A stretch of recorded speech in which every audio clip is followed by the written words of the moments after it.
So typically at the center of the performance health team is going to be a sports medicine physician. And this doctor usually works real close with the athletic training staff and serves as typically a medical director to oversee those medical aspects of all the athletes. And these aspects may include things like preseason physicals, diagnosing and treating injuries, illnesses, and also determining a safe return to sport. Now, some larger teams have several team doctors that cover various specialties and types of surgeries, even. But being a team physician requires more than just being trained in medical school and doing a residency. In fact, there are residencies for sports medicine, but there's also courses that are provided by, for example, the American College of Sports Medicine that help train physicians on how to be a team physician. Typically, the athletic trainer for the team provides their care under the direction of the team physician, but that's regulated really state to state. Now, team doctors are important and they're pretty much on call all the time and usually on the speed dial of the athletic trainer. And remember that these team doctors really don't do their job here for the pay because oftentimes the work in the training room or on the field after hours is voluntary. It's really just a labor of love for them to help athletes. A few weeks ago, I was listening to a podcast with Dr. James Andrews, who is one of the early team physicians as an orthopedic surgeon practicing in Alabama and now in Florida. And he said there are three things necessary to be a team physician, which really applies to anyone who wants to work in the sports medicine setting or work with athletes. And that's to be available, to communicate, and have compassion. Now, I've worked with several team physicians throughout my career, and I can say that these three attributes are critical for a good team physician, which in turn creates a well-functioning sports medicine team. No physician I know has more passion for sports medicine than our next guest, Dr. Greg Stewart. Dr. Stewart is a medical director and a professor in sports medicine and orthopedics at Tulane University, where he's been the team doctor for many years. He serves on multiple sports medicine committees at the state, regional, local, national level. And I'm not sure when he has time for anything else, but I know he wouldn't have it any other way. So thanks for taking some time to join us today, Dr. Stewart. It's a pleasure for you to be here. And happy to be here and talking with you about these important issues. Thanks. Dr. Stewart, tell us a little bit about yourself and kind of your path that got you here to being a team doctor. So I grew up in a family that was sports oriented. My grandfather was a coach. My dad was an athlete. So you kind of grew up in that household and everything. So I started out as a student athletic trainer. I don't know if you still call it that, but I was a student athletic trainer back as far as junior high, high school, went to college in an athletic training scholarship, and then went to medical school, tried to figure out how best to get into sports medicine. And there are about, you said earlier, about 5 specialties. Orthopedic surgery back in the day really was the only group that did sports medicine. Family practice, internal medicine, now with neurology, pediatrics, emergency medicine, and physical medicine and rehabilitation, which is my specialty. And really kind of went there because it seemed to be a little more specific than some of the areas, more kind of neuromusculoskeletal. Had to learn some of the primary care internal medicine piece on my own. But like you said earlier, what's interesting is that a lot of times you don't learn that except on the field or on the court or in the training room anyway. And it's got to be someone, because we look at the world a little differently than most physicians. When you say you look at the world differently, you mean a physiatrist or a team physician? I think a team physician, a physiatrist as well, but team physicians for sure, because there's a return to play return to participation piece that is more time sensitive in sports than it is in real life.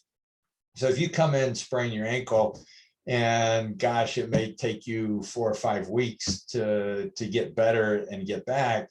If you're a high school football player, that's half your season. Right. I've got to be able to get you back, whether it's bracing or taping or rehab or whatever, in a week or two, as opposed to the 5 or 6 weeks that you or I would probably, well, you'd probably take 8 or 10 weeks. Exactly. But the 4 to 6 weeks that most people would take to really come back and participate and do stuff, we've got to think about it differently. And I tell people all the time is that, you know, we do things that most of the world would look at and kind of wonder about. It's like, you do what? So, you know, at the end of the day, it's got to be about the student athlete or the athlete, but there are things that we do that may be a little different from normal, what you would do in your normal clinic. So yeah, that was kind of bringing me to a point of how do you balance this responsibility for the safety, the health care of the athlete with the needs of the team, and then the pressures of the coaches and administration, and how does that all play in your decision making? It all comes about, but at the end of the day, it's got to be about the student athlete. I mean, that's where it's got to start and stop. Now, you're going to have coaches and athletic directors and administrators chirping in your ear, trying to get people back. You've got to be able to say no. I mean, I tell people all the time that, you know, and we may or may not talk about concussion stuff later, but part of the reason that the NFL concussion policy, in my opinion, hasn't worked, and they've gone to all these, you know, replay and people in the sky and, you know, looking and all this other kind of stuff, is that the individuals on the sideline aren't willing to step on the field and make the decision and make the call. So that's my job, is the student athlete. Now, if I can make decisions for the health and well-being of the student athlete that helps the team, fine. And there are a lot of times, and you know this, that we'll go and say, all right, you know, Phil has sprained his ankle and, you know, he's limited in practice, and I really don't want him to do contact. He can do some conditioning. Well, what about drills? Well, okay, the coach comes back and, well, what about drills? If there's no contact drills, it's like, well, what drills are they going to be? Well, we do this drill where they're running and cutting. No, I don't want them to do those drills because that puts their ankle at risk. Well, what about it's a receiver and we really just kind of want him to run straight down the field and no one's covering him or anything, and we want him to run routes. Okay, we can run routes as long as he can do it at his speed. Okay, so, you know, there's that give and take that always happens. And that, you know, I talk about coaches, it's their job to push me and it's my job to push back. Yeah. You know, what's in the best interest of the student athlete? You know, well, I want him to play. Well, okay, well, we had a student athlete on one of the sports here at Tulane, and it was like, they were like, okay, we really just want him cleared for practice. And you're like, okay, I know what's coming. If I clear him for practice, then they're going to say, well, what about competition? So I have to think what that next step is going to be. And it's like, yes, he can go practice, knowing that the first competition isn't for another 2 weeks. And then, so probably okay when they come back and say, well, how about competition? But that's, you know, so you got to put all that together, and you got to think about the team, and you got to think about administration, and you wear a risk management hat, you wear all these other hats in doing this. But at the end of the day, I feel like as the team physician or anybody on the performance health team, if you can say that you have done what you think is right for the student athlete first, then you're going to be fine with all the other stuff. And you may push and you may do these other things, but it's got to be something that you are comfortable with the student athlete doing. And I tell people all the time, it's like, I may do crazy stuff, but if I would do it for one of my kids, if I would tape something or feel comfortable with putting them back in competition or practice with whatever injury, whatever that they may have, if I would do that for one of my own kids, and I love my kids, if I would do that for one of my own kids, then I'm comfortable doing that with a student athlete. And I think if you can always say that, then you're okay. That's great. And it ties back to what I think you said earlier, that you look at things differently, that the athlete, there's kind of the short-term and long-term gain here. Yes. And, back in the old days, what did we used to do? You just shoot them up, send them back out there. What's a concussion? We don't even know what that is. So to show you how old we are, when you're older than me, by the way. Probably not by much. When we treated concussions, when I was in my early days, even as a student, you treated a concussion with an ammonia capsule. That's right. I remember that. Wake them up. It's like, are you good? I'm good. Well, good. Get back in there then. I mean, and that was the standard of care. That's how we did it. And over my years, we've gone now where we really do hold them out and do the things that are right, and probably shouldn't have done those kinds of things, but we didn't know any better. Right. With all that. And the other thing, I think even when you deal with the student athlete, the other thing you've got to do is protect the student athlete from themselves, because this is a group that really wants to get back and participate and play and everything. And the higher up the chain you go from, playground to junior high, high school, college, professional, the higher up that chain you go, the more there's a fear of next one up, next person up. You're hurt. All right, who's next? Come on. And if you can't get back, you may have lost your position. And so right. There is that fear and wanting to continue to participate and contribute. So they're going to want to come back, and they're going to come back maybe when they shouldn't. So that's part of my job as well, is to hold them back from participating when they should. And hope that they're telling you the truth. And be able to tell what's true and what's not. And I think that one of the deals that you talked about availability is that part of being on the sideline, and it's not just when the lights are on.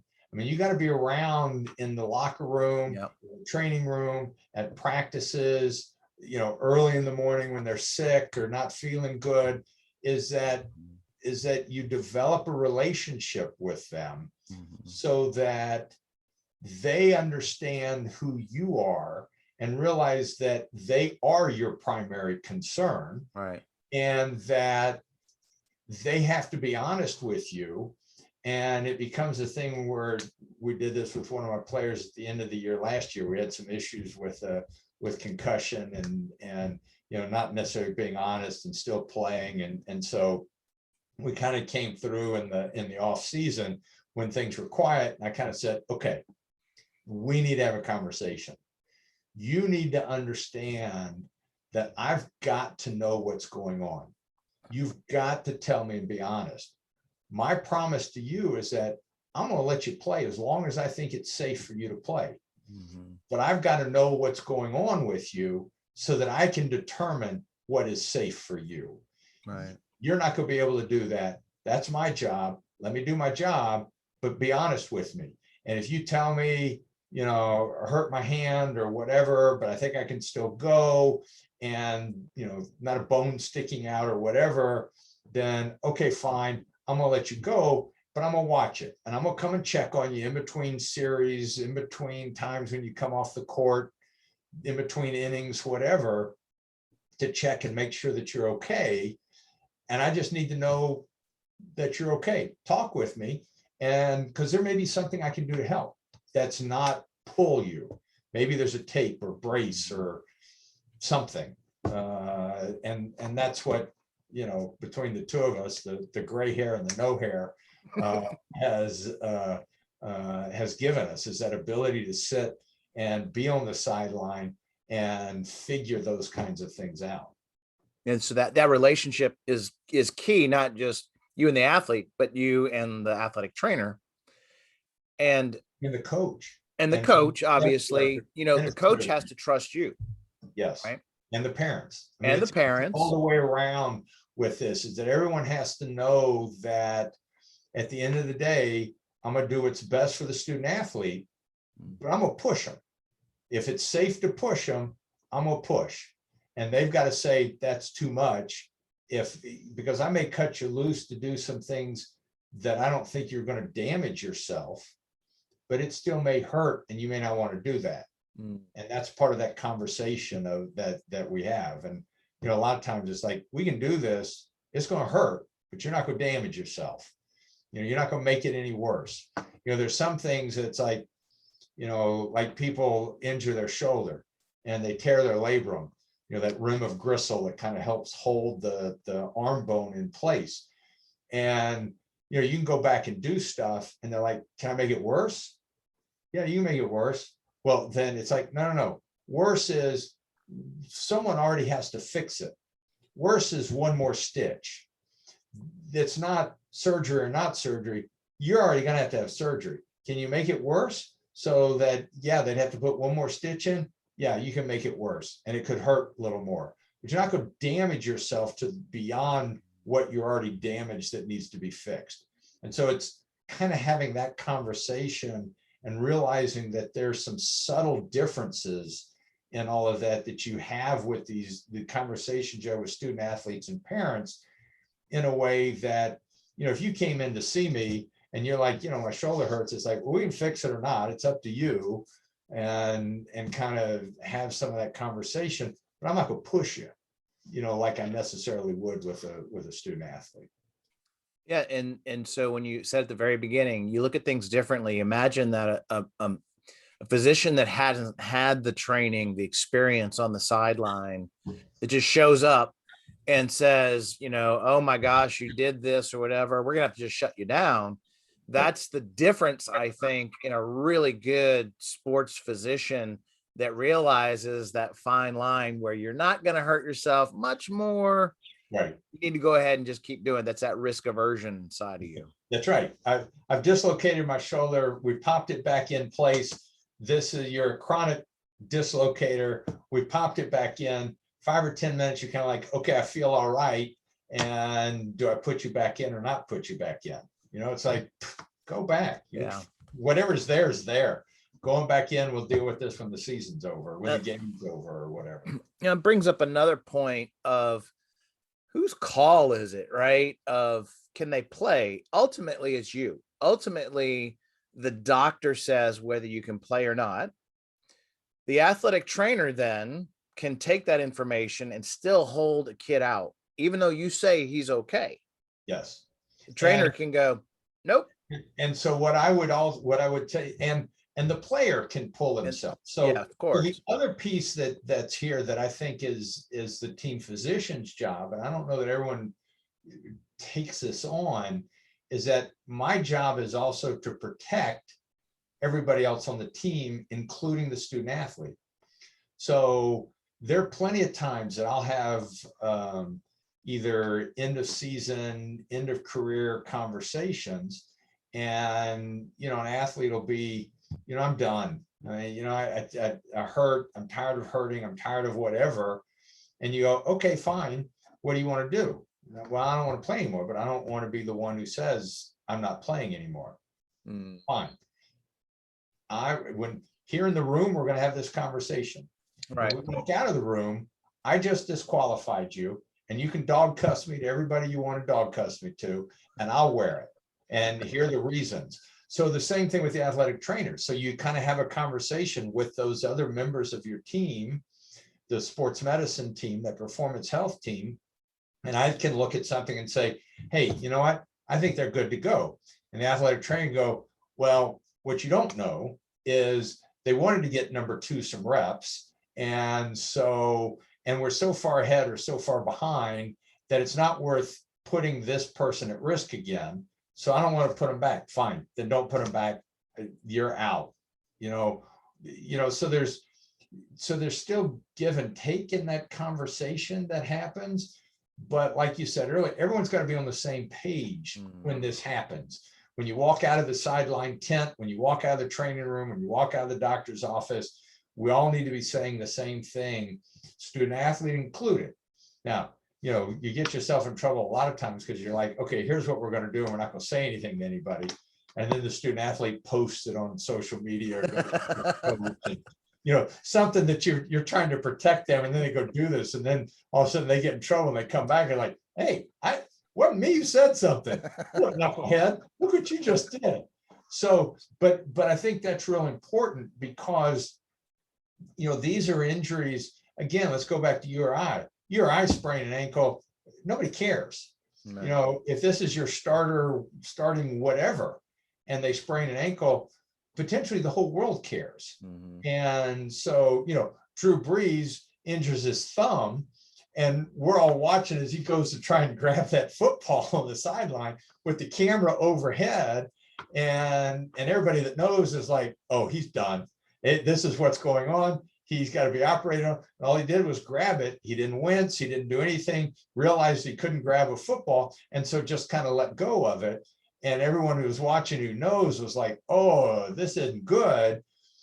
So there is a higher level of alertness and awareness of everything. And so it becomes important that the message coming out is consistent, with everybody, because, coach, the media, all this stuff, especially now with gambling and everything like that, all those the NFL does injury reports the way they do it. Right. Everybody has to do it the same way. Right. And if anyone thinks it's for any reason other than gambling, that's what it's about. Yeah. So consistency is pretty big around the entire team being on the same page. So getting back to, I'm just curious, and I know the answer to this, but I wanted you to take us through a day in the season and kind of what day. I know that's what I was about to think. Like, I guess it would be a Tuesday. I know we would have, the sick call at 7 a.m. Yep. And then you would be done with practice at 7 p.m. Right. So you're starting at 7 a.m. at sick call or at earlier. 7 p.m. What's that? Or earlier. And then 7:30 in the training room after practice. Because your clinic is right next to the football facility. Like, what are you doing in between some of those times, just in general? So, as we go around during, so given days, so a Tuesday kind of deal, and we can talk about what do games and game days and things like that. But it is, so you've got, early morning, 6:30, because they probably have meetings at 7 or lift or something like that. So we're in earlier, and it is, from practice yesterday afternoon, did an injury pop up that they didn't come into the training room for whatever reason? Is there something new? Is someone got sore throat, puking overnight, whatever, that you've got to kind of see them in the morning in order to start treating, managing, whatever. So, some days maybe you see nobody. Some days you run a separate clinic. You got so many people that are coming in that are whatever and all of that. So generally you're doing that first thing in the morning. The athletic trainer for the team, whether it's football or whatever, is over here as well, because they've got to report to coach. So we generally have a conversation with the kid as well as with the athletic trainer about what are their restrictions for the day. Are we sending them home so they can rest? They're that kind of sick, or do we start them on medicines? Do we give them a shot? What are we going to do from that standpoint? Make those decisions early in the morning. Then we're in clinic, or doing something like that during most of the day. The athletic trainer, they've got their meetings with the coaching staff at like 10, so they're kind of presenting everything that's going on. Usually about 10:30 or 11, there's a phone call. Well, coach wants to know what about. Yeah. And so we're getting back on the same page with everything. I told him this, is that okay? Or I told him I would ask you and get back. And that's me or the other team physicians, orthopedic surgeons, whatever that's going on. And then depending upon when practice is, if we've got practice going on, or they have practice going on and we're in clinic, then obviously the cell phone is out, and the nurse is managing the cell phone, because if someone gets hurt, the athletic trainers are going to call. Right. And the nice thing about our setup is that often the injured athlete comes from the field to our clinic for X-ray. And a lot of times it's like, oh man, they dislocated a finger, they sprained an ankle, they hurt, or whatever. And during practice, you bring them in, you X-ray it, look at this, do a quick exam, and it may be like game time decisions. Like X-ray looks good, exam is fine, tape them up, do whatever, and and let them go back to practice. And people laugh, and it's kind of like, oh my God, that's being harsh. But I mean, how many times someone dislocates a finger on the field and they come off to the sideline and fingers off, whatever. Oh my gosh, you pop it back in and they're like, oh, can I go back? Yeah. And it's like, hang on, we fixed it. Let's tape it. Now you can go back in. So they want to go back. And so, kind of what happens during the day is not, okay, sign in, register, right, wait for your turn, do all this kind of stuff. No. They're coming in the side door or the back door, right, and going straight to X-ray. And the X-ray techs know, yeah, okay, we're going to get them registered, but for right now, we need the X-ray to look at so we can make a decision. And then they're going to come and get us as we come out of a room, and grab us, and we're going to walk down the hall, and we're going to go see the athlete and make a decision, and then go back to clinic. So that's kind of the afternoon, and then whenever practice is over, liable to be over in the training room, and seeing what's coming through, what's the progress, who's better, who's sick, who had problems during the day that we need to see, who's whatever, and then sit down, do your end of the day rounds, kind of talking with the athletic trainer about what's going on. And maybe the strength and conditioning coach comes in and has a question. Maybe the nutritionist comes in. Maybe the mental health provider during the day comes by and says, ooh, you know what? So-and-so's whatever. Coach will come by. What about this? And push. Can we do this? What about this? Do you think he's going to be ready for the game on Saturday? Can we use him? Do we not use him? Are we traveling him? So all of those things. And it changes every day. Yeah. And, with that, you kind of, give the coach well, I can probably get this guy back in 2, maybe 3 weeks. Coach is going to be 4 to 6 weeks before you get him back. And because if you tell him 2 to 3 and it takes 3.5, I was wrong. Right. Not just, oh, maybe. So this is going to be about 4 weeks, coach. If we can get him back sooner, we're going to try. And he comes back 2 to 3 weeks. The coaches know we're playing that game. We know, but at the end of the day, we're always getting them back before we said they were coming back. Sure. And because if not, it's not just that we've got to get the student athlete taken care of. Coach has a game plan. And have to decide who's going to be there and is he going to rely on. Right. So that information, so everything that we do in that medical realm really kind of impacts what happens from, can he play? Can he not play? What's the game plan? Do you travel someone else? Is someone else on the sideline or side of the court and available? Depending upon what school and everything, what goes out to the media, who are you going to, what's this going to do in the gambling? I mean, so it really kind of becomes this thing that for all intents and purposes is behind the scenes. Mm-hmm. I mean, I tell people all the time, they're like, well, I didn't see you at the game. It's like, good. If you don't see me out on the field of the court, that's a good thing. You don't want to see me, and I don't want to be seen. That's right. In that kind of deal. Let me do all my stuff on the sideline and behind the scenes. I don't need to be the one out in the middle of everything. Yeah, and I think that's a really important hallmark of a good member of the sports medicine team. You're not doing it to be on TV, to be on the sideline, to be noticed, to have the photo ops. Yes. If there's a person like that on the team, they are just not, they shouldn't be there. That's just not what sports medicine is about. No. And it's not about glory.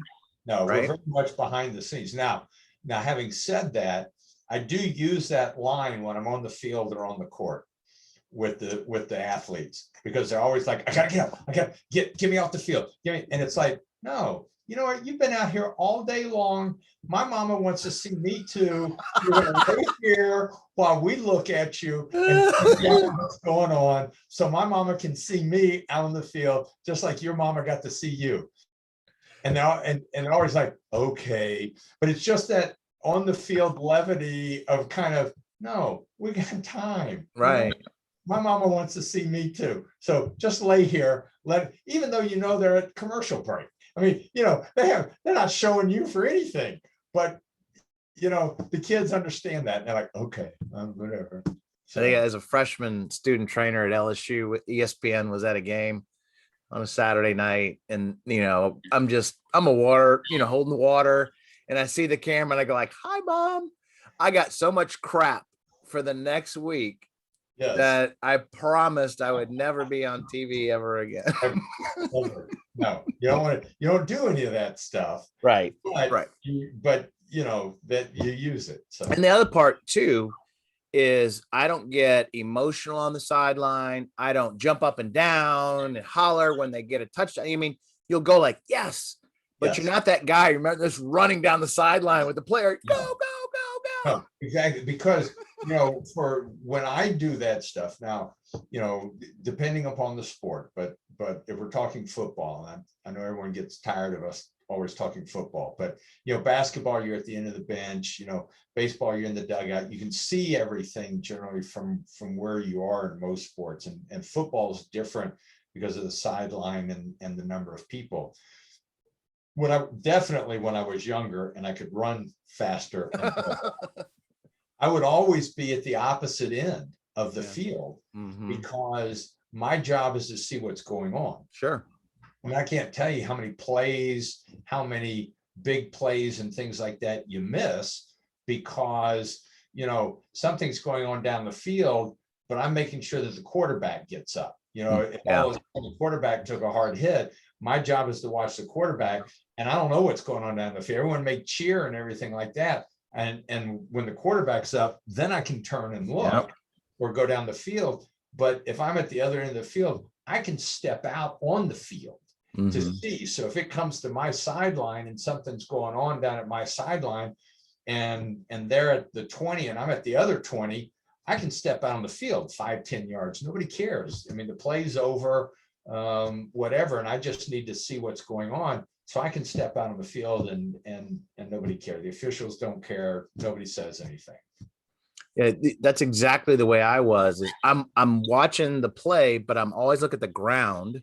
Yes. And as soon as I see everyone get up, then I'm looking somewhere else. But it's amazing because that is exactly the way I'm watching the game. I have no situational awareness. I don't know it's third down. I don't care what down it is. I'm just looking at the ground to make sure everyone gets up. Yeah. I mean, that's and then how they get up. Yes. And that's, it's kind of like, and that goes back to like the concussion. The quarterback gets up or running back kind of not quite there. My job is to stop the game and pull them. If I think that they're in danger, then, my job's to step on the field, get the official, stop. I need to go, call. I need to go check on one of my players. Okay, Yeah. fine. You know, Well, let's as we wind down, we'll switch gears just a little bit because I originally want to talk to you about COVID, everyone's favorite pandemic. And I know that you did a lot with Tulane and the conference and the state. I mean, you were, the athletic COVID guru, I would say. Um, and so, I just, I was in your office when you had that stack of COVID tests, and oh yes, impressed at how much you guys had to do, from the testing to the treatments to the precautions and all these things. And I'm just gonna, say, okay, the worst is behind us. But what concerns me, and I'm sure it concerns you, are these athletes that may have had the COVID with the potential for other problems down the road. And as we end up here, tell me a little bit about a couple of things about what do you envision in the future with the impact that this had on our athletes, both for return to sport, for risk for cardiac problems. How's it going to change us in how we deal with infections, and all that? So I just want to pick your brain a little bit, your thoughts on this whole COVID thing, from a team physician perspective. it was interesting, I guess, to say the least. And I went back and gave a number of talks and was smart enough or lazy enough to kept the slides. And after about the third one, it was kind of like one of the things I did, and some of this were student athletes that I was talking to, some of this was professionals, and I would have the numbers for that day up to that, worldwide, US wide. And in either end of February, early March, went and talked to the Tulane football team, and it was kind of like, it wasn't in the States, and it was like, this is going to be a bad flu season. We're good. We're going to watch it. We're going to pay attention. We're going to wash our hands, blah, blah, blah. But we're good with all of it. And then March 13th happened, where the NBA game shut down. Yeah. And that changed everything from a sports standpoint. And you knew that, we were kind of in trouble as we did all of this. And then the other piece that we ran into was, how do you stay ahead of the science? Right. Because it was, we were very much in the sports world following the science, but we had to follow the science and decide, what does the science mean for tomorrow, kind of thing. I mean, when everyone was shutting down, and the Big 12, Big 10, Big 12, who shut down? One of those, I think it was a 12. Yeah, the Big 12 shut down. The Pac-12 shut down, and Ivy League said they're going to play. The Americans said we were going to play. So, some of these conferences, some were shutting down, some were, and when we didn't shut down in the American, I had to go and justify myself to the presidents within the American Athletic Conference. Why did the Pac-12 shut down, and why shouldn't we therefore shut down? So what's the difference? And then, like the myocarditis, that heart inflammation popped up, and all of a sudden everyone wanted to stop. And so I had to, again, I went back, presented to the presidents and the athletic directors, and it was like, oh, and I was just like, okay, this may be new to you. We've been thinking about it since the beginning, and we're doing things with people who've done this with regard to return to play.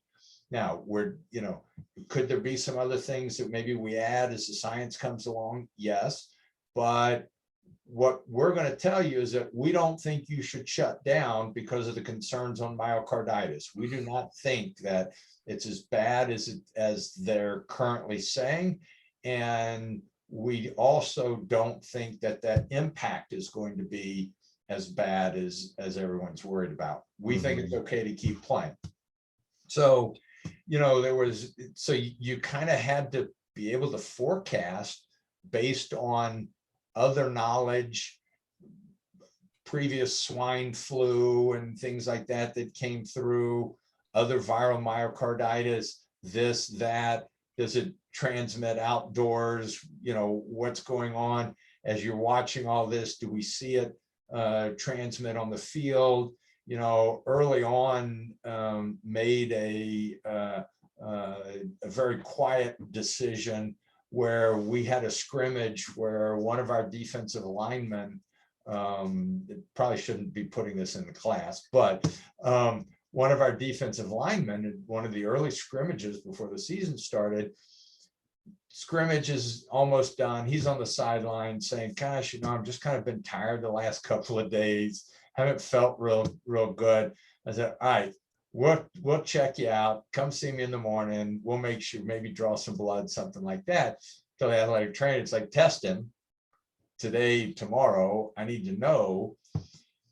He was one of the, maybe not the starting, but with defensive linemen, they're just because you don't start doesn't mean that you're not playing maybe more than the starter. Sure. So he was one of those guys. Test came back positive, and theoretically we should have contact traced the entire offensive line and shut him down for 14 days. And I was just like, I'm not going to do it. I'm going to keep my fingers crossed and say my prayers and everything else that goes on with that. Those are the things that I'm going to do. And I want those guys tested extra because I want to see what happens. Right.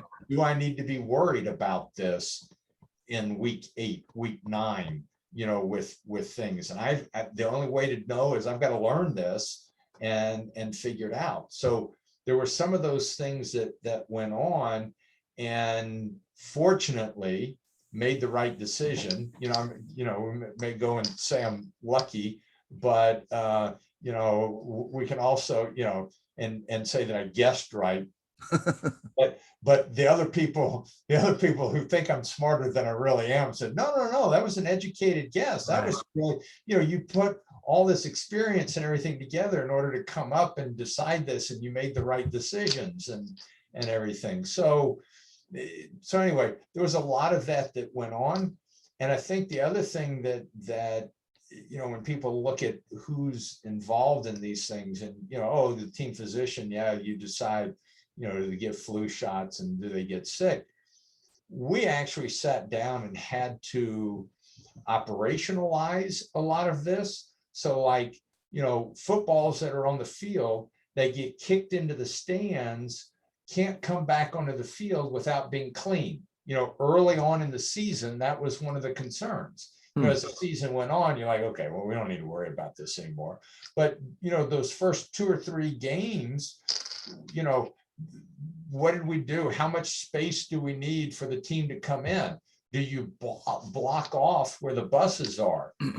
So there was a lot of operational decisions that we had to make on the field or before the season started with regard to traveling on the plane, who's sitting where in the bus, who's doing whatever kind of thing. And then you got strategic about people who had tested positive now no longer had to contact trace and you didn't think would get sick.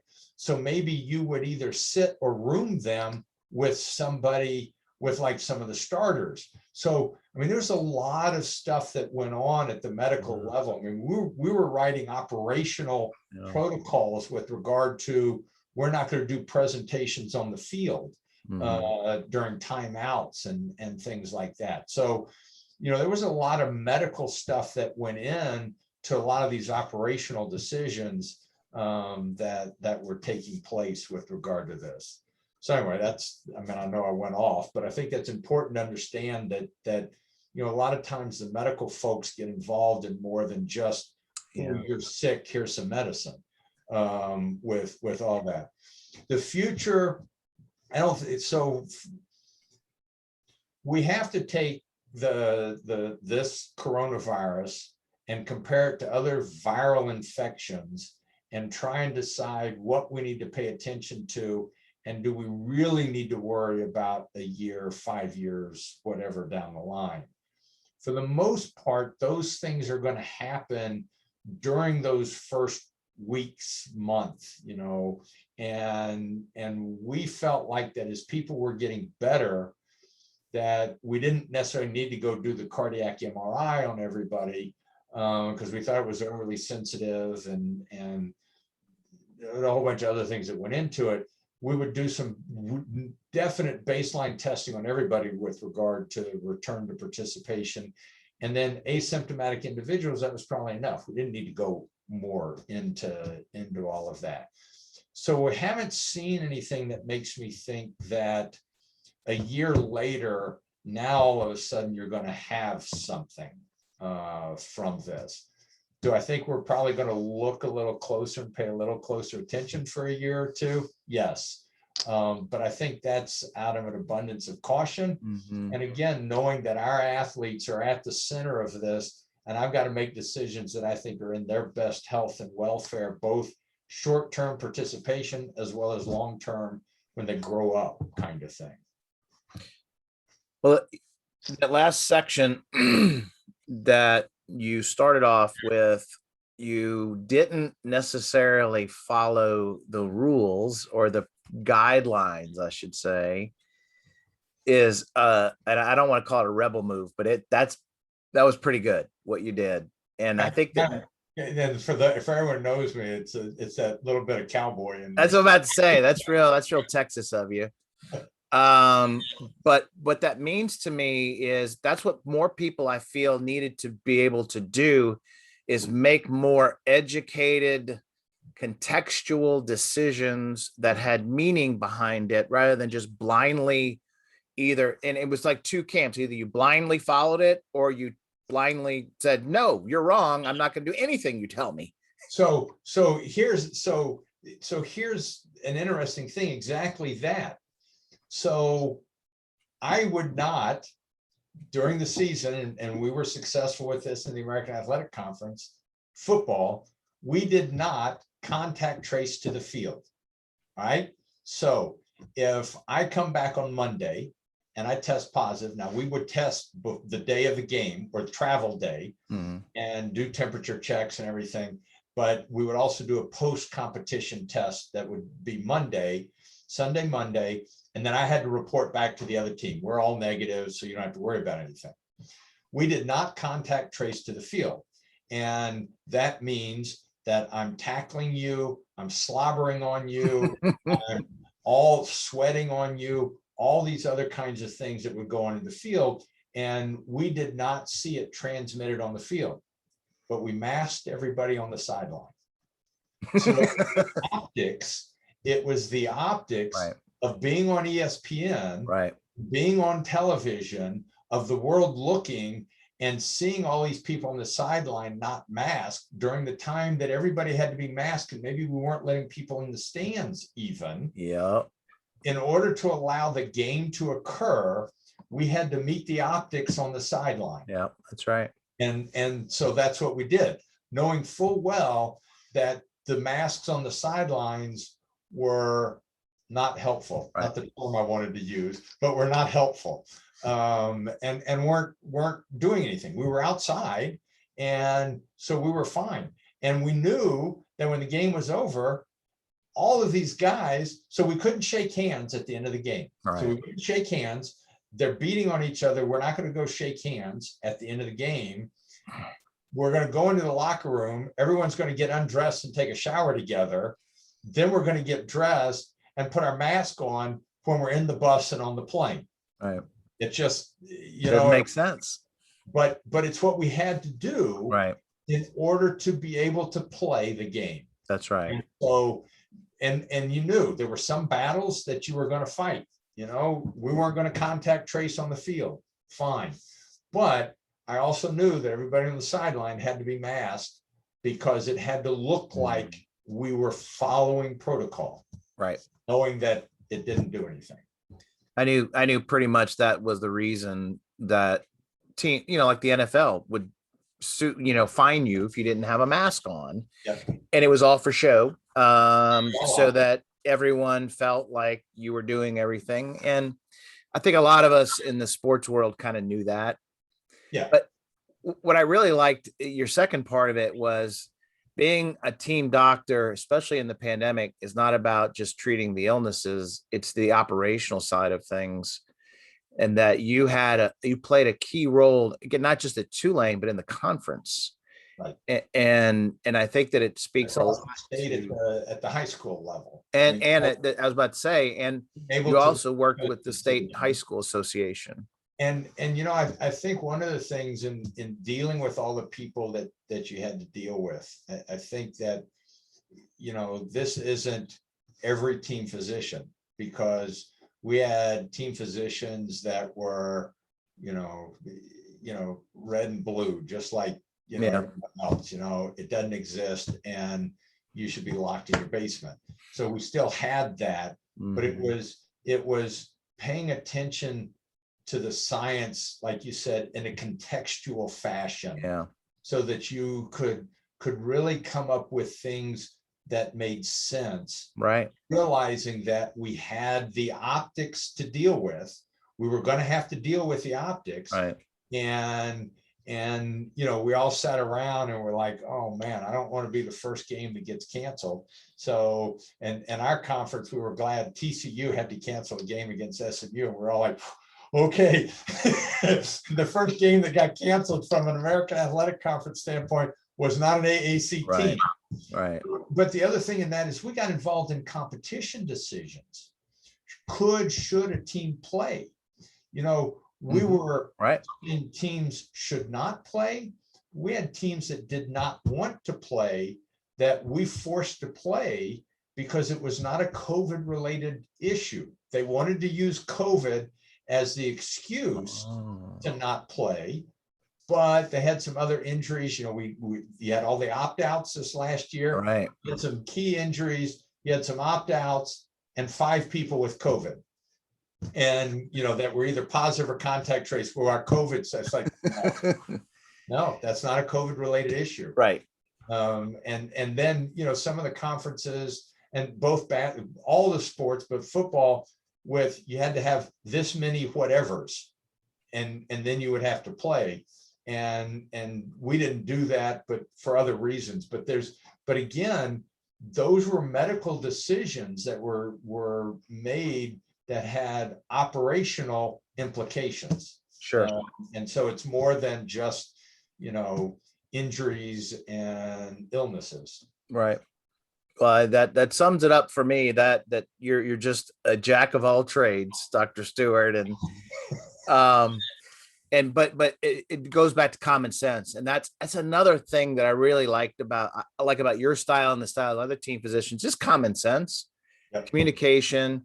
You can talk to the athlete, to the parents, to the coaches, and it really does have that. It brings me back to what Dr. Andrews said. He's just a master communicator, and really speaks to what you're able to do in your skill set, not just being a great doctor, but a great person as well.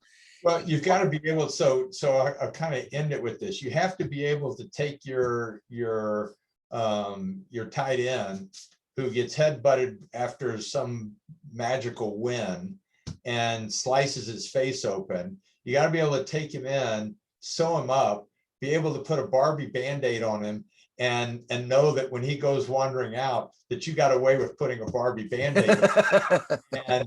And the response is, after he goes back out and showers and is around everybody, comes back in and sticks his head in the training room with his Barbie Band-Aid still on, and sticks his head in and goes, "Doc, you're real funny." And walk out. That's that relationship that he knew. We did everything we needed to do. We sewed him up. We took care of him, got him all squared away. But there's still that little bit of play that's part of that locker room piece, that they know that they can joke with you. You can joke back. They can trust you. You can interact, and it's all good. Yeah. Well, thanks for all that you've done for sports medicine, the athletes, particularly in this state. As I said at the beginning, your contributions to this state. I mean, you're in the athletic trainer Hall of Fame in Louisiana, and you'll be in the athletic Hall of Fame up in Natchitoches soon, I would think, for all the great things that you've done. Not because you're a terrible athlete. I think Well, that's kind of the pot calling the kettle black. Touche. Touche. All right, Dr. Stewart, thank you so much for joining us. Keep doing the great work that you're doing, and we appreciate it all. Love doing it. Thank you. Thanks, buddy.